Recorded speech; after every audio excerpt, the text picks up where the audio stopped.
बुलढाणा जिल्ह्यातल्या जळगाव जामोद तालुक्यातील खेरडा येथील तलाठ्यांनी वापरलेल्या अरेरावी भाषेचा व्हिडिओ व्हायरल झाला होता। या संदर्भात जिल्हाधिकाऱ्यांनी समन्स बजावले आहेत आणि असं पुढे होऊ नये असे आदेश दिले आहेत। तर बुलढाण्यातील व्हायरल झालेल्या व्हिडिओनंतर जिल्हाधिकाऱ्यांनी पत्रपरिषद घेतली।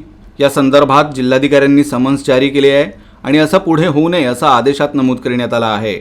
याबाबत खुद्द जिल्हाधिकाऱ्यांनी अधिक माहिती दिली। त्याला आपण समज दिलेली आहे। त्याकडे ॲडिशनल चार्ज होता त्या तलाट्याकडे दुसऱ्या गावाचा। त्यामुळे एका गावामध्ये तिथं जेव्हा झुंबड उडाली होती त्यावेळेला तिथे तो काम करत असताना दुसऱ्या गावामधल्या नागरिकांची इच्छा होती की आमचे देखील अर्ज त्याने ते स्वीकारावेत।